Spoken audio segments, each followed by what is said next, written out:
மகர ராசி அன்பர்களே, உத்திராடம் 2, 3, 4 பாதங்கள், திருவோணம், அவிட்டம் 1, 2 பாதங்கள். இந்த மாதம் நீங்கள் எடுத்த முயற்சிகளில் வெற்றி கிடைக்கும். பணவரத்து எதிர்பார்த்தபடி இருக்கும். உங்களது பேச்சை மற்றவர்கள் சரியாக புரிந்து கொள்வார்கள். எந்த ஒரு காரியமும் இழுபறியாக இருந்து முடிவில் சாதகமான பலன் தரும். வீட்டை விட்டு வெளியில் தங்க நேரலாம். தொழில் வியாபாரத்தில் இருந்த சிக்கல்கள் நீங்கி முன்னேற்றம் உண்டாகும். லாபம் அதிகரிக்கும். பழைய பாக்கிகள் வசூலாகும். வியாபாரத்தில் இருந்த இடையூறுகள் நீங்கும். வியாபார வளர்ச்சி பற்றிய சிந்தனை எழும். அரசாங்கத்தில் எதிர்பார்த்த உதவி கிடைக்கும். உத்தியோகத்தில் இருப்பவர்களுக்கு பதவி உயர்வு, சம்பள உயர்வு உண்டாகும். வேலைபளு குறையும். பயனற்ற பயணங்கள் உண்டாகலாம். குடும்பத்தில் மகிழ்ச்சியான சூழ்நிலை காணப்படும். உறவினர்கள் மத்தியில் மதிப்பு கூடும்.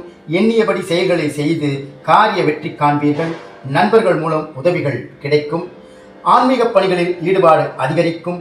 விரும்பிய பொருள்களை வாங்கி மகிழ்வீர்கள். திருமண முயற்சியில் சாதகமான பலன் கிடைக்கும். பெண்களுக்கு மனதில் துணிச்சல் அதிகரிக்கும். திட்டமிட்டபடி செயலாற்றி காரிய அனுகூலம் பெறுவீர்கள்.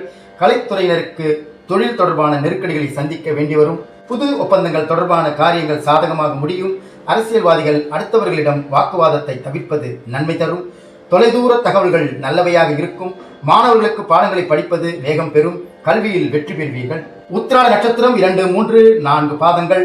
இந்த மாதம் முன்னோர்கள் வழிபாடு மிகவும் முக்கியம். நம்பிக்கையுடன் செய்யும் இந்த வழிபாட்டால் நேர்மறையான செயல்கள் அனைத்திலும் வெற்றிகள் கிட்டும். பதற்றத்தை தவிர்த்து நிதானத்தை கடைபிடியுங்கள். சிற்சில விரயங்கள் ஏற்படலாம். அவை யாவுமே சுபச்செலவுகள் தான் என்பதை உணருங்கள். திருவோண நட்சத்திரம். இந்த மாதம் வியாபாரிகளுக்கு நெடு நாட்களாக இருந்து வந்த கடன்கள் தீரும்.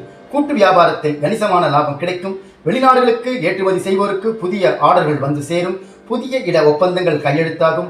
தொழிற்சாலைகள் வைத்திருப்போருக்கு நல்ல லாபம் கிடைக்கும். அவிட்டம் 1, 2 பாத நட்சத்திரக்காரர்களுக்கு இந்த மாதம் ஊதியம் உயரும். மேலதிகாரிகள் உங்களை நம்பி புதிய பொறுப்புகளை ஒப்படைப்பார்கள். உடலில் இருந்த சோர்வும் மனதில் இருந்த குழப்பமும் மறையும். இதனால் உங்கள் தோற்றத்தில் பொலிவு உண்டாகும். சக ஊழியர்கள் உங்களிடம் பகைமறைந்து நட்பு பாராட்டுவார்கள். பரிகாரம்: ஸ்ரீ ஆஞ்சநேயரை வணங்கி வர காரிய தடை நீங்கும். குடும்ப பிரச்சனை தீரும். சந்திராஷ்டம தினங்கள் அக்டோபர் 17 மற்றும் 18. அதிர்ஷ்ட தினங்கள் அக்டோபர் 27 மற்றும் 28.